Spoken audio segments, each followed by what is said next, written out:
Welcome back to the most fabulous podcast in the world, Paris Lesbos. Thank you for listening wherever you listen to podcasts. And today, we're abandoning France for the United States. In a very odd turn of events, we're taking the theater life from Salt Lake City, Utah, and the Mormon community.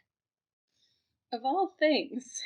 Yes, for today, we're doing Maude Adams. So we begin in Salt Lake City, November 11th, 1872. Maude Adams is born to the actress Annie Adams and James Kiskaden, a descendant of the Mayflower and not at all a Mormon. Interesting. So then why are they in Mormon country? Because Annie Adams is from a Mormon family. Which is kind of weird because I don't usually see them as like actors or, being connected to the theater arts. That sounds very sinful for their kind of frame of mind. You would think that, and yet there's a history of Mormons acting. Apparently, before Annie was born, play acting, as it was called then, was introduced to the Mormon community. Interesting. And not just introduced, it sounds like, but actually embraced by. Yeah, what did Mormon acting look like? Was it the same as like normal theater, or was it kind of partitioned off and separate? Because I know a lot of their culture is kind of partitioned off from the greater US culture. Well, I haven't found anything about what sort of plays they put on. I'm assuming nothing that would offend the church. What I do know is that under Joseph Smith, he actually had a theater erected, as well as a dance hall. Interesting. Yeah, so this is a different form of religious fundamentalism than others in the US. He's not saying that any of these things are not allowed. They're just allowed in the right ways, I guess. Now, before Maude was born, there were also twin stillborn boys in 1871. So Maude is the youngest of a total of 3, but she's raised as an only child because she's the only one that survives. But it sounds from the way that you say that, it sounds like the 2 older brothers she could have had a big part to play in her life nevertheless. Not exactly, though her parents would obviously mourn her older siblings. I think especially her father, as we will see, this isn't the most stable of families.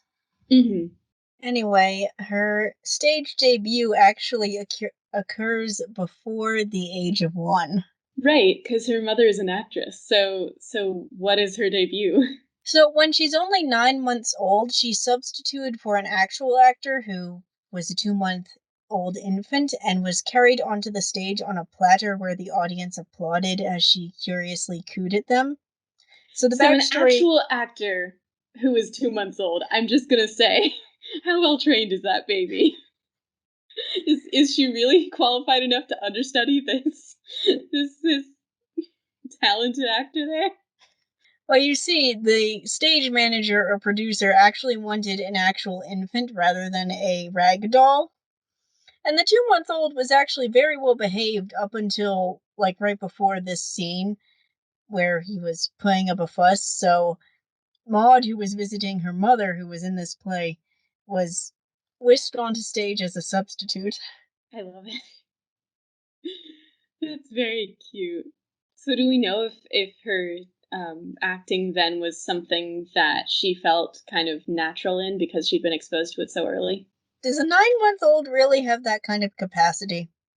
No, but I mean, if that's where you start, I would imagine that as you grow up and you continue to have connection to the stage, that there would never be a point where you'd be like, this is my first interaction with acting as a career, because you'd encounter it so regularly. Yeah, she grew up with acting, with the theater. She was always surrounded by it. That's pretty cool. And then her mother went and moved the entire family to San Francisco in order to continue her own acting career, and she would later bring Maude onto the stage in children's parts, starting at the age of 5, much to the chagrin of her father. This is probably what caused her to adopt the stage name Maude Adams. And not her father's name. Well, her legal name was Maude Kiskaden. Right, her father's last name. But I guess she liked the stage and her father didn't like that she liked it. Is that what you're saying? Maude did love the stage. Her father did not like that her mother let her go on so young and so often.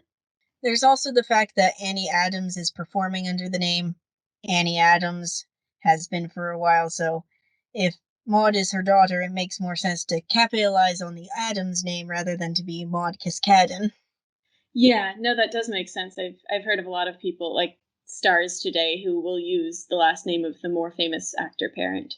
But I bet that the father then, that would kind of be an insult to injury sort of thing, where both that his daughter is going on stage and he doesn't want that, and also she isn't even using his name, and his wife isn't using his name, seem kind of emasculating to me. But I don't know if I'm just making things up there. Yeah, add in the fact that his twin sons are dead. Right. So he doesn't have sons to raise in whatever. What is his business that he would be raising his sons in if he had them? So James Kiskaden for a long time worked in a bank, or several Mm. different banks. Mm-hmm. So a lot more respectable and mainstream. Yes, though James and Annie Adams would separate, though they never thought of divorce. Why not? I suppose, though, or just that it was not done. Mm-hmm. Right. So it's just not a possibility. Yeah. So they didn't divorce, but when did they separate? How old was Maude? Maude is still a child because it's about this time in San Francisco. Mm-hmm. Wow. So that sounds like a big upheaval in her life, that she's no longer the place that she grew up in, and now her parents are separating. Who did she live with? What did she end up doing? So she lived with her mother. A maid occasionally looked after Maude. Her father moved into a boarding house in the city. Mm-hmm. He also turned to drinking. Oof. Oh no. Yeah, this is probably part of what led her mother to take her on tours more away from him. Mm-hmm. Right. Not have as much exposure to that. It's ironic that her father didn't want her to go on stage and be exposed to the deviance of the stage, when here he is getting into drink and probably not being a good person for a child to hang out with. So we don't really know, considering the circumstances, what sort of relationship she had with her father. Her recollections, though, were always positive, like love, caring, and respect. A very romantic vision of her father, compared to the reality of a despondent man who's drinking himself to death. Mm. I'm glad at least she got that positive image, rather than having something that would be hurtful to her, that she had something positive to look back on. But I imagine, too, since she's touring with her mom a lot, she could then be thinking back on her father, as a distant memory rather than an everyday thing. Yes, she also wouldn't be there when he died. Her mother would take her at age 9 east with a new stage company. Mm-hmm. So, and how was touring for her at such a young age? So she enjoyed it, but it must be noted that the conditions on trains and in touring small towns then were not the best. Mm-hmm. Sleeping cars sometimes only had rudimentary hard seats. You would feel every bump. The windows, if they were open, would let in cinders and dust from the engine.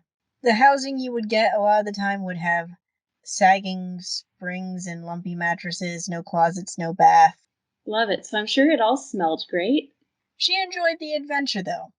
It was also on this trip that Charles Frohman enters the narrative. So Frohman was a theater manager who would go on to work closely with Maude much later on. At the time, though, he didn't have work for either actress, so her mother decided then to send Maude to school back in Salt Lake City, where she would live with her maternal grandmother. Hmm. How did she like that after the whirlwind pace of touring? She objected very strongly to this. Mm-hmm. So she would attend the Collegiate Institute and would be seen as very shy and self conscious.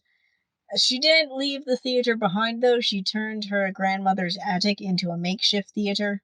Yeah, I would imagine that she wouldn't have a lot of friends there initially, at least, because she hasn't been there for so long. So probably it's pretty hard for her to relate to the other kids who have not had this kind of background. Yeah, it was also, I'm not sure if I made this perfectly clear earlier, it was during this time that her father would die because her mother, she returned briefly to San Francisco where James had remained. She still didn't live with him. He was truly an alcoholic by now and had been arrested multiple times for disorderly conduct. Naturally, Maude was not told any of this. Mm-hmm. Did she learn about it later? Possibly. We do know that James died on September 21st, 1883, and that his body was then shipped back to Salt Lake City. He may have died of pneumonia as a consequence of alcoholism. Now, Maude was told that he died, probably not under the circumstances of his death or anything. She was inconsolable for a time. Her mother was relieved, by contrast. Mm-hmm. I can imagine. It sounds like that would have been a difficult thing to be hiding from your child, that their other parent is slowly succumbing to alcoholism. Maude stayed at the Collegiate Institute for 4 years. By the time her mother went to San Francisco in 1886, she was itching to get out of educational monotony. So she wasn't learning a whole lot in her school, despite its impressive name. I think it's more she wasn't paying as much attention as she probably should have been. Gotcha. So she had the theater bug, and she was not going to be cured of it by being sat down in a formal institution. No, so only a few months later, her mother let her join her in California. In 1887, at age 14, she returned to the stage and she would now be in ingenue roles. Admittedly, she had trouble finding her own personality amidst all the roles as she grew up.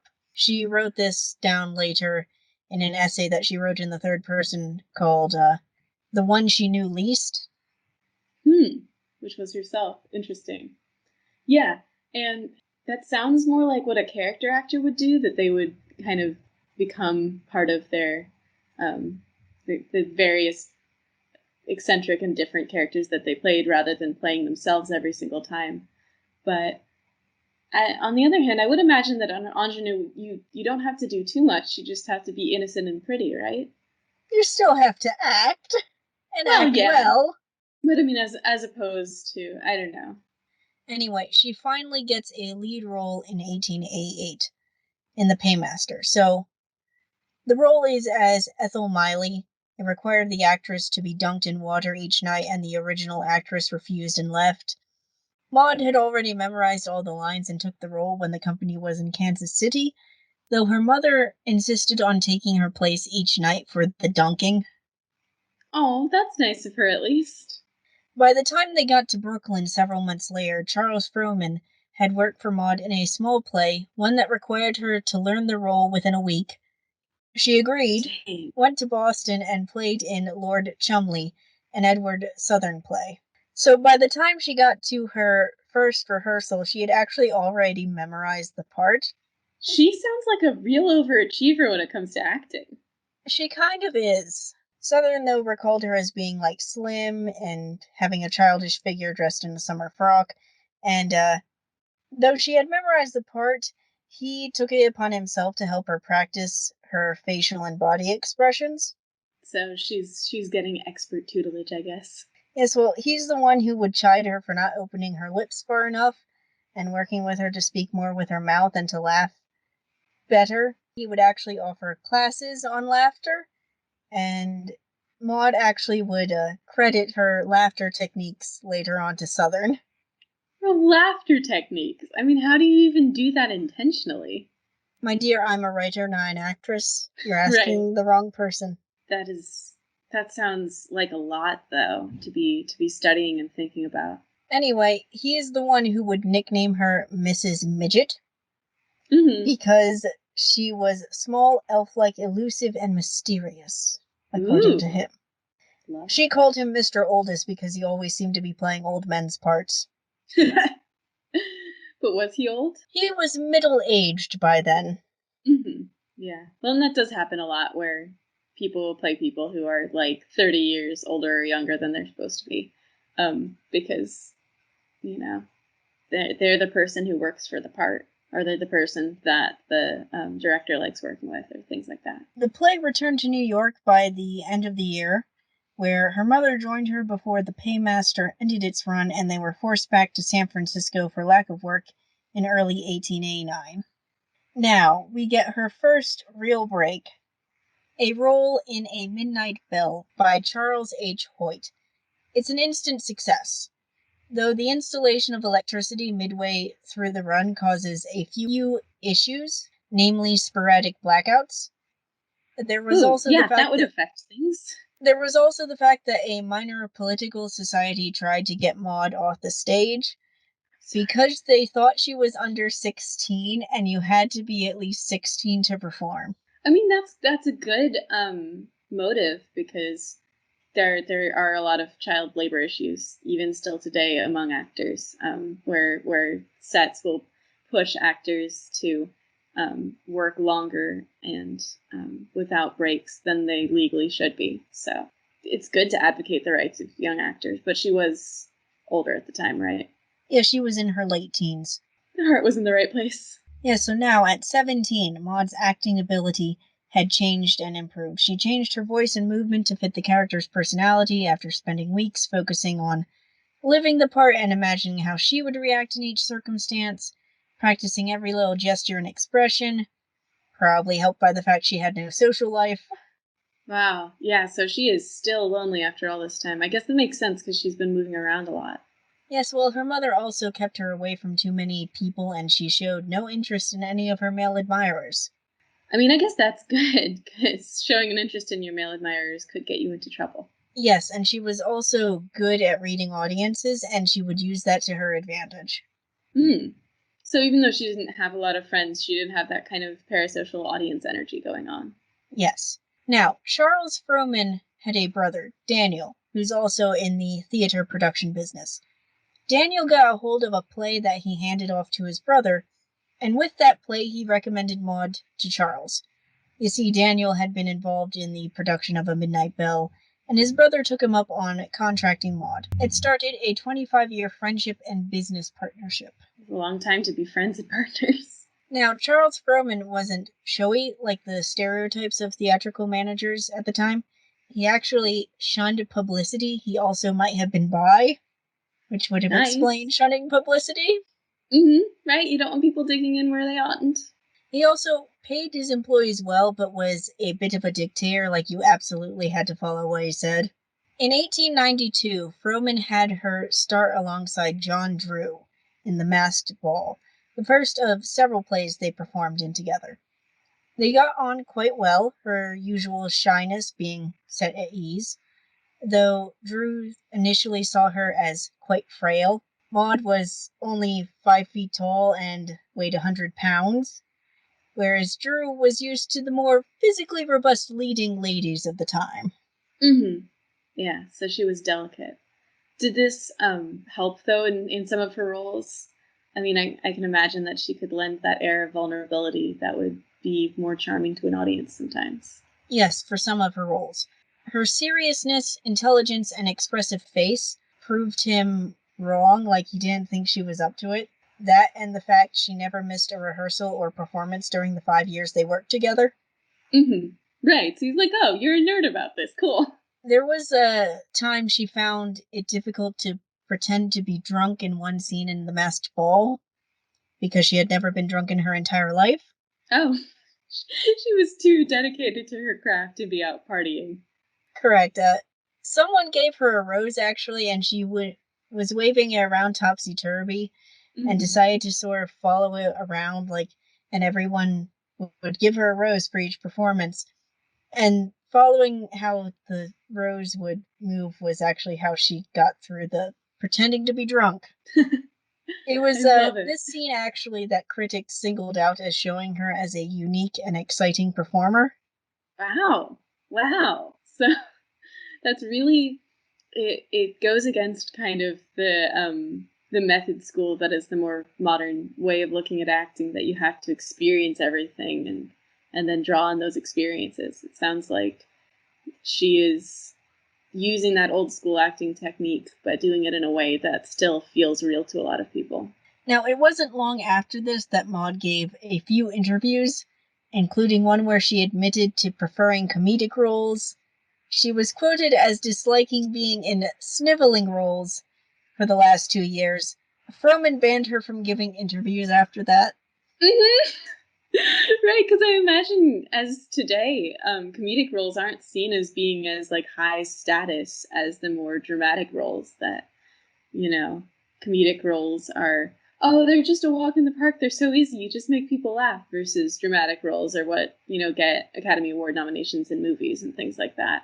So yeah, even today, we have this stigma against comedy and comedic actors, where they're seen as less important or less valuable, lower status than dramas and dramatic actors, and the idea of high drama or whatever. So I'm sure that it was seen as gauche or uneducated or something of her to say, well, I like doing comedy.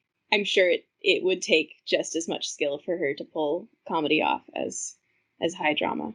In the next few years, people would associate her with playing clean, innocent roles, an image she would maintain throughout her career. Which is interesting given that professed interest in comedy, that she was both pure and also liked humor. It was also during these years that Drew's niece, Ethel Barrymore, joined the company. She found Maude friendly and happy, but closely guarded by her mother. It didn't help that newspapers dubbed her apartment Maude Adams' Adamless Eve. Nice. Froman was not amused at such suggestive references to his budding star. Yeah, no, I'd imagine. I mean, she's being sold on her innocence, and I guess that does match up with her small stature, and kind of that she's being quiet, that she doesn't want to talk to interviewers. This all paints a particular image that he doesn't want to have destroyed. Things were not helped when newspapers gossiped about Maude's supposed liaisons with other actresses. Oh, yeah, interesting. Do we know if any of those actually happened, or was that just newspaper speculation on the idea of, well, if she's not seeing any men? Well, so Froman was unable to verify or disprove them, as far as we know. Considering other factors in her life, she was probably a lesbian. Mm-hmm. We do know that he probably confronted Maude over these rumors, but he also came up with a fake engagement announcement in a newspaper between her and his friend, the writer Richard Harding Davis, who was very surprised to see that article, as you can imagine. Mm-hmm. You'd think he'd, like, send him a letter or something, like, hey, bro, just so you know, It's like that time that I applied to a job and I put my friend as my, reference, and she didn't know. She was like, this person's been trying to call me about something? Is this spam? Yeah, beyond that one article, it was never mentioned ever again. Mm-hmm. It was a nice, tidy, get rid of the rumors sort of engagement. Yeah, it was also during this time that Maude had a secretary, Lily Florence, who was probably her partner. Interesting. Yes. Secretaries. Yes, secretary. Unfortunately, Lily would die in 1901. That is unfortunate. Do we know anything about their relationship or what they meant to each other? Do we have anything left from that? No, we know a bit more about her next secretary, but that's a bit of a ways in the future. So what does Maude do after this loss? Continue performing. I think a lot of people end up doing that, just kind of throwing themselves into work.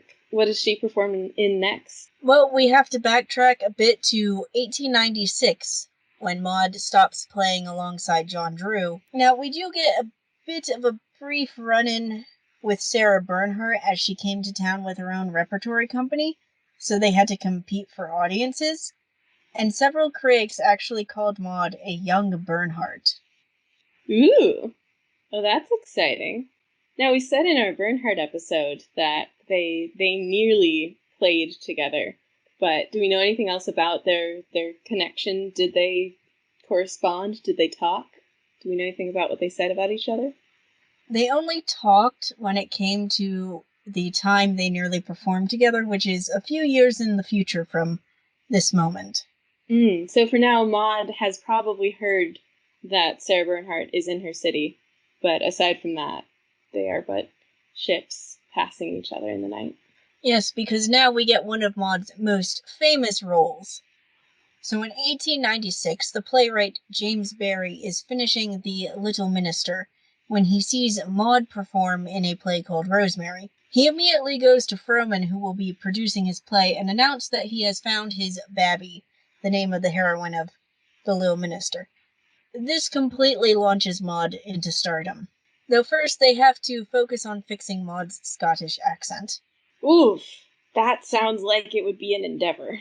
Yeah, so at the time, it was uncommon for American plays to have foreign dialects, so this proved quite a challenge, but The Little Minister was a hit. So I guess she got it in the end. Oh yes, she would play Lady Babby for years afterwards, and you can actually hear a bit of her in the play on a YouTube recording, though the recording was done decades later, so her voice would have changed. It's still very girlish sounding. Mm-hmm. But the first night alone, there were several curtain calls, and Maude received a standing ovation for the first 2 minutes she appeared on stage, which settled her nerves as she had been worried. She'd gotten used to appearing with John Drew, the more experienced actor, who was always there just in case she would mess up, and now he was gone. This may be why she broke down crying right after getting off stage at the end, having the nerves overwhelm her. Yeah, no, I can imagine. I mean, she's been used to relying on someone else to kind of guide her, and now she doesn't have that guide. She's kind of on her own. Yeah, under all the praise, which went on for weeks, she calmed down and got used to it all. She still didn't give her own interviews. Instead, Roman would release little tidbits, some of which caused a critic to muse where stage Maude ended and real Maude began. Oh, yeah, you're not quite sure, are you? Because all of quote-unquote real Maude that you get is real Maude filtered through that time equivalent of a publicist. After 37 straight weeks of playing Lady Babby, she took off for a cottage in the Catskills for the summer, and she would return to play Lady Babby again in the fall. It was also during this second season that she met and later on befriended Phyllis Robbins, who would write a biography on her and receive her things after her death, which were then donated to the Harvard Theater Library. So after this tour ended, Maude convinced Frohman to let her perform Romeo and Juliet, a role that many other actresses had done, including Sarah Bernhardt. Mm-hmm. You can imagine the comparisons to a whole host of other actresses were inevitable. No, Frohman even warned her about this, but she insisted and persisted, though the run would be brief because of demand for The Little Minister. That sounds like it would be kind of a lot, though, to go up against every single actress who has ever played Juliet. Yeah, the announcement of her playing Juliet was a surprise to people, and the debate and comparison started immediately. Mm-hmm. I'm sure. But she kept rehearsing Shakespeare when not performing as Babby while on tour. That makes sense. I mean, she so far has shown that she is dedicated to the craft and she will rehearse everything all the time. Oh yeah, so the play opens in 1899, and Maude was already acknowledged as the most popular actress at the time, in the US at least. But while she did well at the love scenes with Romeo, she didn't do well at the end with the parting and deaths. How come? Critics believe she did not have much experience with the bard before with Shakespeare, neither did the leading man. It wasn't the purest of Shakespeare, despite audience still liking her. They felt she failed a bit when it came to the dramatic, tragic elements. And it sounded like, at least earlier, that wasn't something she particularly enjoyed either, so I guess that makes sense. But she enjoyed her challenges, which is why, though she continued to play Babby, she encountered the work of Edmond Rostand, which led to her wanting to play the doomed son of Napoleon Bonaparte in his new work, L'Aiglon, the Eaglet. Frohman reluctantly agreed to her request. Yeah, I'm sure he's like, so you wanted to be Juliet and have yourself compared to everyone and go outside of your acting comfort zone, and now you want to play a guy. Interesting. In the role that Sarah Bernhardt has been playing in Europe. So, critics, not only do you want to play a guy, you want to play a guy who has already been played by, like, the top actress of our time. Yes, critics predicted shock in audiences as Maude would go from the womanly Babby to a teenage boy. How'd that go? Well, first, this led Maude on a brief European tour to better understand the doomed French prince, including visiting his grave in Vienna, as his mother had been part of the Austrian royal family. And she also visited Rostand in Paris to discuss the play. She specifically avoided seeing Sarah Bernhardt playing the role in the French theater. As Maude herself would say, it was bad enough to have to play the part without being completely terrified by seeing Madame Bernhardt in it. I can imagine, but it sounds like she is doing so much research to get this as good as possible. Oh yeah, this is also, you could call this her first vacation since 1897, possibly. She doesn't really vacation all that often. Well, and it doesn't really sound like this is a vacation, does it? It sounds like this is a trip she's taking for work and kind of enjoying. Yes, she then retreats to the Catskills and her farm in Ronkonkoma. I probably messed that up. It's a very long Indian word. Anyway, it's where she has Shetland ponies and collies, and she also has a house on 41st Street in New York City, which she occasionally houses poverty-stricken actresses in. But anyway, she's focusing up there on her farm on the son of Napoleon Bonaparte. Now, while the eaglet posed an interesting challenge due to him being a complex spirit, namely a sickly young man attempting to fulfill a grand destiny set out by his now deceased father, critics were more interested in whether or not she could play a teenage boy. Right. Looking at the superficial things, where have we seen that before? She performed it well, though some still said she wasn't quite to the point of skill with tragedy that she was with her other performances, and there were the inevitable comparisons to Bernhardt. This was not helped when they both performed the role in the same city, albeit in different languages. Bernhardt did end up switching to a different play, though, because most Americans didn't know French, and so they gravitated to the English version. So we're actually seeing maybe Bernhardt drawing more people to Maude Adams here. The criticism took a toll on her, though. Not enough to have her cancel performances, but still, she wasn't in the best of shape. Over the last 7 weeks of the run, though, she would miss a performance in Hartford and have to redo it as a matinee. And this sort of signaled the inevitable break from theater for a while. So after the end, she immediately returned to New York and then told no one where she went. Some said she had an appendicitis operation, others that she married Froman. But I don't think she did, though, because it doesn't sound like there was a whole lot between them. No. Instead, she took a ship to Calais under her birth name. From Calais, went to Paris, then to Tours, where she stayed in a convent run by the Sisters of St. Augustine. And the seclusion was just the right cure for her near depression and exhaustion. Now, was she still a Mormon? Had she ever really connected with that? And I'm wondering because now she's in presumably a Catholic place, and was there any kind of friction there, or did she just feel at home there? She got on well with the nuns, though Maude Adams herself never seems to have really been religious in any vein. Gotcha. She returned to the theater 3 months later to perform in another Barrie play, Quality Street. However, upheaval followed as Froman admitted Bernhardt wanted to play Romeo and Juliet, with herself as Romeo and Maude as Juliet. Sounds pretty gay, just gonna say it. Maude reacted with trepidation. Oh, because of her previous run-ins with critics about Juliet's death scene. That and probably playing opposite Bernhardt, getting a bit of nerves here. Yeah, it'd be a bit scary. So originally, Bernhardt announced this plan, if she could learn Romeo in English, and it would be appearing in the fall of 1902. Critics doubted the two women could share a stage. I mean, yeah, because they have some very intense stuff going on. Each of them is, I think, doing different styles. Is that right? Yes, they're doing different styles and different languages. Also, knowing critics, we must have dueling divas. Right. No, women can never get along with each other. They must always hate each other and destroy each other. They can't just support each other. Yes, we don't know what Maude thought of this. What we do know is that Bernhardt later on said she couldn't do it in English, and Maude sent a telegram reading, "I'll do it in French. Who's afraid?" Of course. I love it.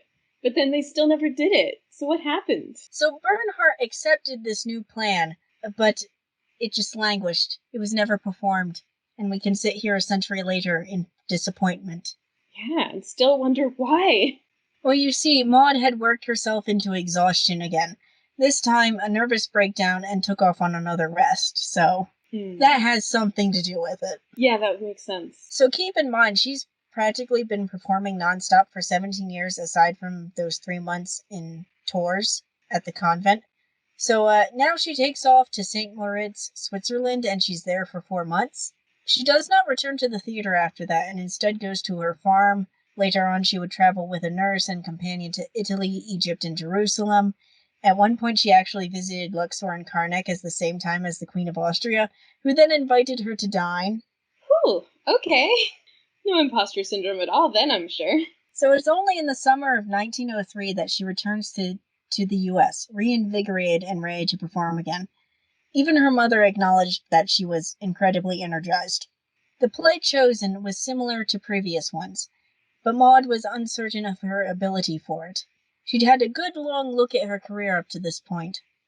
While she enjoyed her artistic progress, she had no desire to continue playing the same character type. She had fallen into the trap that all actors detest. She had been typecast. No, not that, anything but that. Yes, and she vehemently disliked it. So for 2 years now, she's been running her own life, and it's empowered her. A new boldness that amazed the men around her, and she realized having her personal life separated so much from her career was great. Which is how, according to Ethel Barrymore, she became the pre-Greta Garbo, the original I want to be alone woman. Admittedly, this is probably for the best, as she would meet Louise Boynton in 1905 and be involved with her until Boynton's death in 1951. Yeah, so you don't want people to know about that, now do you? Though she would continue trying some new plays, she was also still portraying Lady Babby, including on a tour west through Salt Lake City and San Francisco. The governor of Utah actually came out and gave a speech during that tour and gave her a large cup full of champagne for her achievements. Nice. Also, though, Utah and alcohol are not usually synonymous in my mind. There's this whole thing about, like, you can't, I don't remember the exact law, and I don't know if it's still a thing, but that you can't pour your own wine. If you go to a restaurant, the server has to pour it for you. It's like this whole thing because they're so anti-alcohol. I guess they make exceptions for actresses. Perhaps. Life being a roller coaster, though, she couldn't get off that easily. She developed a pain in her abdomen, and in spring 1904 she was rushed to the hospital for an emergency appendectomy. She nearly died. Wow. Okay. Also, can we just say that former potential medical thing was not appendicitis, clearly? Yeah, and people weren't certain if she would recover enough in time to perform Barrie's latest play, Peter Pan. Mm-hmm. Well, if you've heard of her before, you know what happened. Oh yes, they didn't have to worry. The play opened in 1905. Didn't find its footing for a few weeks, but was soon a success, perhaps in part because Maude got the audience so strongly involved with the revival of Tinkerbell by getting them to yell they believe in fairies till the house felt like it would come down. Yeah, and that is, if for anyone who has ever seen the play live, a really magical moment. So I love that she was the originator of that audience enthusiasm. The play would add children to Maude's most fervent fans alongside women. It came with a deluge of fan mail asking questions like whether or not they could learn to fly or if she could send them fairy dust. The play would run through Christmas matinees where Maude treated the cast to a party and $15 in envelopes signed Tinkerbell. Oh, that's cute. Not all the attention was positive, though. So, for instance, she got a speeding ticket while in a rush to make one evening's performance. It cost her $200 and necessitated the car and chauffeur being held hostage for the evening by the police. No! There was also a stalker. Who stalks Peter Pan? Apparently, Maurice Gottlieb, who supplied the lights and other technical effects for Tinkerbell in the play. Well, that's inconvenient. So he came to believe that Maude loved him, that her smiles at the audience were for him, and that he heard her complimenting him. Oh, dude, be chill about that. Just be chill. He wrote many letters which she discarded. He also stopped a trip to California after having a dream of Maude calling him back to New York City, where he then telegraphed her about it. No, thank you, dude. She made a call to the Bellevue hospital, who picked him up. Of course, by that time, they probably still didn't have good care for mentally ill people, so I hope that he was all right in the long term. He seems to have been treated for the rest of his life. Well, we'll hope that that was actually treatment and not quote-unquote treatment. Then, of course, there was the fact that the lesbian Mercedes D'Acosta would hang out backstage after the show. A gossip newspaper linked Maude to D'Acosta's activities. Do we know if there was, in fact, activity going on? Not for certain, but Frohman was naturally not pleased. Yeah, no, that's not part of his innocent little girl Maude image. Now, and this culminated in him hiring a new secretary for Maude, the 37-year-old Louise Boynton, a New Englander who had run a small newspaper with her sister that reviewed New York plays. And of course, she would keep Maude out of that dangerous sapphism, wouldn't she? Oh, most certainly. No sarcasm here whatsoever, officer. Nothing to see here, folks. Moving along, the next problem was her mother. At the end of 1906, a former Utah senator was shot by an enraged mistress after he refused to marry her, and this mistress had found letters to the senator from Annie Adams, which led the woman to believe the man was going to marry Annie and not her. Was that the case? She might have indeed been about to marry the man, but either way, she was now involved in the murder trial. Having this press around Maude wouldn't do, and Frohman fired Annie and banned her from New York for the time being. Wow, harsh. What happened to any publicity is good publicity. That is never the case with Maude Adams. No, you're right. I was gonna say, I would think for her mother that would be a great asset to her acting career. You know, notorious actress involved in murder trial. Everyone would go to see that play no matter what it was. Not when Maude has such a clean image. I mean, okay. I'm pretty sure people would still definitely go to see something after Maude has such a clean, and you're like, ooh, are the speculations true? Is she involved in this murder somehow? But the problem I would imagine would be that it's not sustainable, that after that, you just have a besmirched actress. You no longer have anything marketable. You have that one play, and then that's it. Come 1908, she was invited by Harvard's English department to perform Twelfth Night in the role of Viola. Haha! So now we kind of unify her pants roles and her skirts roles. Yes, we do. It's also one of the events that convinces her to add outdoor pageants to her career. Ooh, that sounds nice. This led to her outdoor production of Joan of Arc in 1909 at the Harvard Stadium. Maude herself went over every detail from scenery and lighting to the placement of the orchestra at the back of the stage. 15,000 people attended, and the Harvard football field had been turned into a French battlefield. Wow. Okay, so this is a big production. It was a magnificent success after years of Maude studying the character of Joan of Arc. Well, and it sounds like, too, like she has got a lot of experience for the other things. The setting the scene, as it were. Yes, at age 38, many people saw her as at the apex of her career. Her stage persona was tirelessly analyzed, but her private life was a mystery. Frohman continued to be her public protector, but she was very much her own boss, selecting dramas and creating entire productions herself.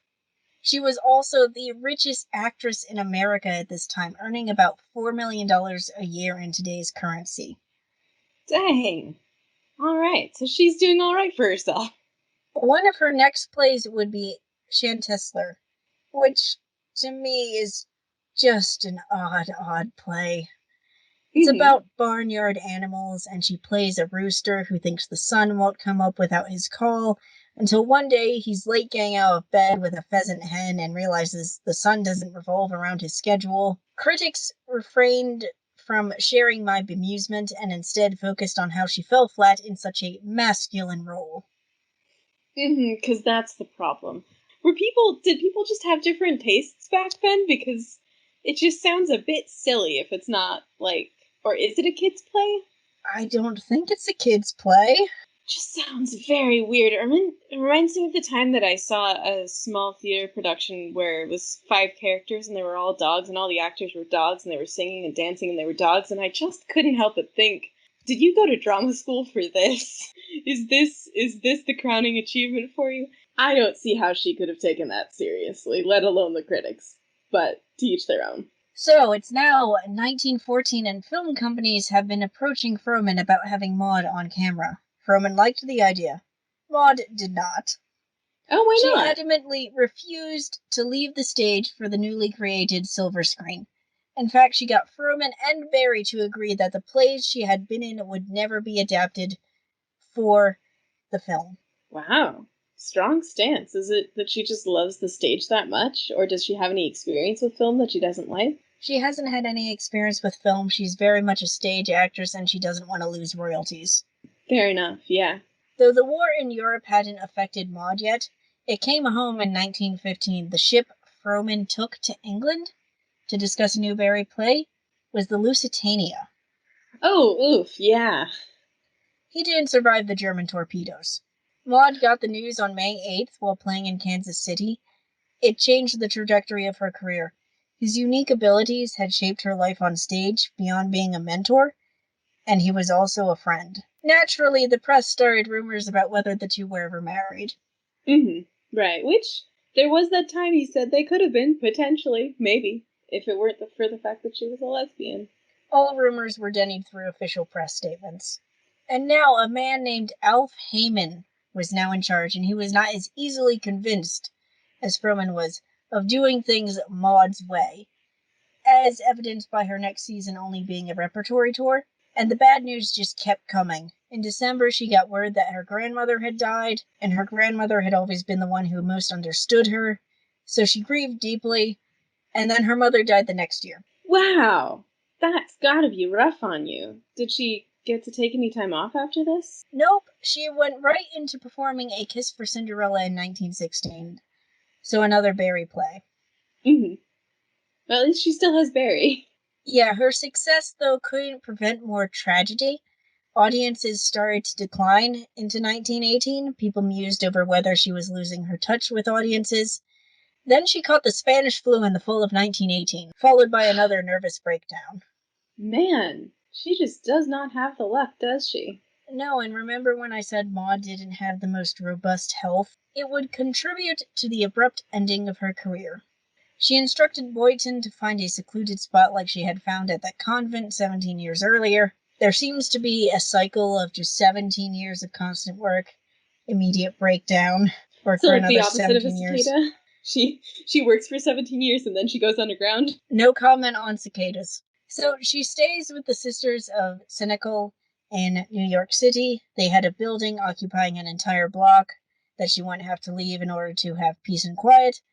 Maude would stay there until early 1920. Now she gets out and she initially accepts another Barrie play only to turn it down because the role required an actress in her 20s and the husband and son parts were longer and more exacting. She only wanted stellar roles now.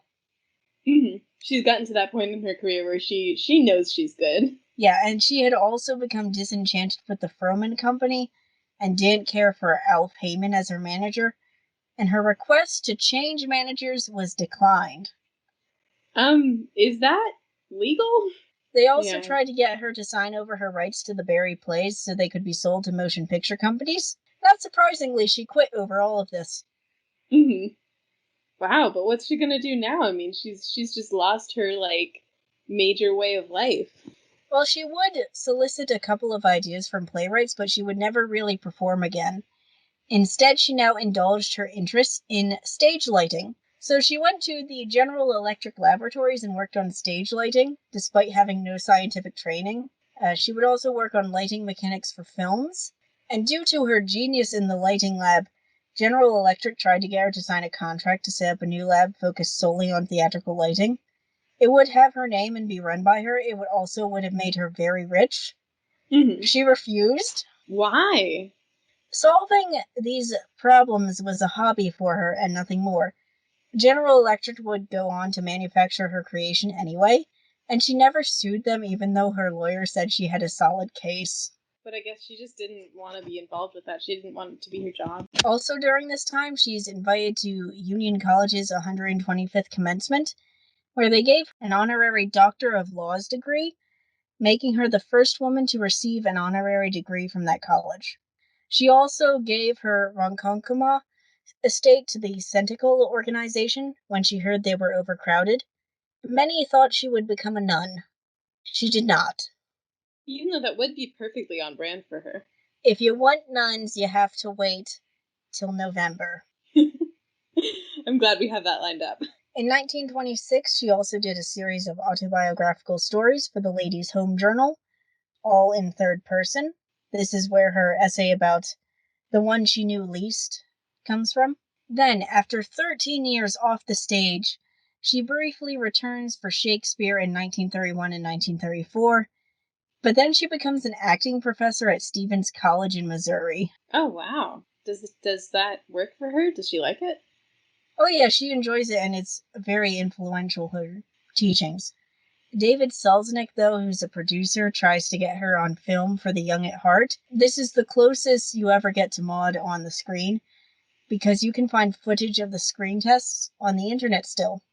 Mm-hmm. Inevitably, though, she declined the role, sticking to her ban on film roles. Maude would again fall ill in 1947, but she would continue teaching until 1949, when she retreated to the Catskills with Louise Boynton. Boynton would die unexpectedly in her sleep of a heart attack in 1951, and Maude would remain in near total seclusion and working on a few of her projects, including an anthology of dramatic works, which ceased being worked on after Boynton's death until her own death in 1953, also of a heart attack. Do we know anything about their life together when they were living together? Do we have any evidence or anything left behind? So they're actually buried in the same grave to this day. So we don't really know a lot about their life together, but we know that they meant a lot to each other. Yes, we also know that 100 nuns attended her simple funeral in Ronkonkoma a few days after she died. So I guess, if nothing else, she was popular among the nun community. Yes, though famed in her day and the inventor of and solver of many film and theater lighting problems, Maude Adams is almost forgotten today. And despite her influential Peter Pan role that taught everyone else how to do it. But remember, when you hide your sapphic ways, don't be surprised when the press try to marry you off to your manager. And if you enjoyed this episode, subscribe. We've plenty more to entertain you.